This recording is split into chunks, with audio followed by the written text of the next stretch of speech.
हम भारत के लोग भारत को एक संपूर्ण प्रभुत्व संपन्न समाजवादी पंथ निरपेक्ष लोकतंत्र में गणराज्य बनाने के लिए तथा उसके समस्त नागरिकों को, दोबारा से सुने, उसके समस्त नागरिकों को, ना हिंदू, ना मुसलमान, ना सिख, ना ईसाई, ना बौद्ध, ना जैन, ना पारसी, समस्त नागरिकों को सामाजिक, आर्थिक और राजनीतिक न्याय, विचार, अभिव्यक्ति, विश्वास, धर्म और उपासना की स्वतंत्रता। किसके लिए? ये विवाद बहुत पुराना नहीं है, ताजा विवाद है।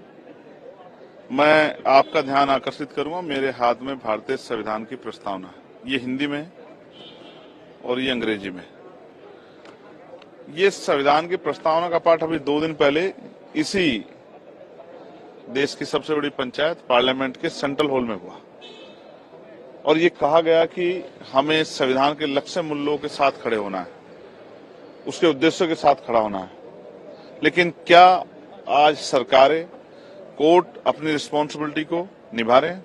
क्या देश के प्रधानमंत्री, देश के राष्ट्रपति, प्रदेशों के राज्यपाल, प्रदेशों के मुख्यमंत्री, सर्वोच्च न्यायालय के हमारे जज, हमारे हाई कोर्ट के जज, डिस्ट्रिक्ट कोर्ट के जज क्या संविधान के अनुरूप कार्य कर रहे हैं? मैं आपकी जानकारी में ये प्रेम्बल पढ़ूंगा और इसी प्रेम्बल में सब कुछ छिपा हुआ, जो आपका सवाल है उसका जवाब।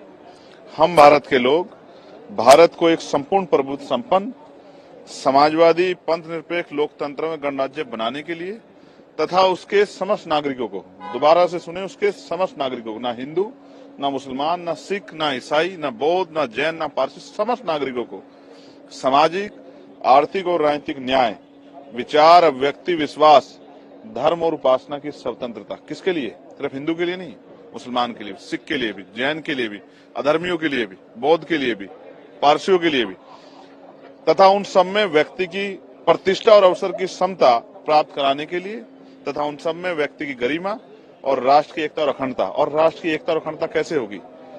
जब हम दूसरे धर्म के धार्मिक स्थलों के से जुड़े लोगों की भावनाओं का सम्मान नहीं करेंगे तो एकता कैसे बनेगी? अखंडता सुनिश्चित करने वाली बंधुता बढ़ाने के लिए दृढ़ संकल्प होकर अपनी संविधान सभा में आज तारीख 26 नवंबर 1949 ईस्वी को एतदार द्वारा इस संविधान को अंगीकृत, अधिनियमित और आत्मर्पित करते हैं। अब मेरा सवाल ये है कि क्या प्राइम मिनिस्टर को जो हो रहा है वो नहीं दिख रहा है?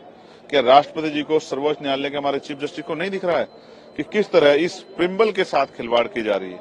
मैं जानना चाहता हूं, अगर आज कोई बुद्धिस्ट खड़ा हो जाए और वो कहे कि हिंदू धार्मिक स्थलों के नीचे बौद्ध मठ है, तो क्या सरकार परमिशन करेगी? क्या कोर्ट परमिशन करेगी? बिना सत्ता की जानकारी के संरक्षण के नहीं हो सकता है। और ये इसलिए हो रहा है, तमाशा इसलिए किया जा रहा है, कभी संभल, कभी ज्ञानव्यापी, कभी अजमेर, कि जिससे बुनियादी मुद्दे रोटी, कपड़ा, मकान, रोजगार, महंगाई, बेरोजगारी, एजुकेशन, हेल्थ, किसान, महिलाएं, सुरक्षा, इन सब से लोगों का ध्यान हटे। और जब इन पे ध्यान लोगों का हट जाएगा तो फिर सत्ता में बैठे लोग आराम से सत्ता चला पाएंगे, जब सवाल नहीं बचेगा। धर्म एक सेंसिटिव इश्यू है और जिसका जिस तरह से उसका मजाक यहाँ बनाया जा रहा है, इसका जवाब सरकारों को देना चाहिए कि इसका अंतिम जो है लक्ष्य सरकारों का क्या है। मैं ऐसे समय में ये संविधान के प्रिम्बल सभी को याद दिलाना चाहता हूं जो सर्वोच्च पद पर बैठे हैं, कि वो याद रखें देश सबका है और देश में इस तरह का माहौल बनाने के बाद जो अस्थिरता होगी उसका नुकसान देश को उठाना पड़ेगा, ना कि सरकारों को।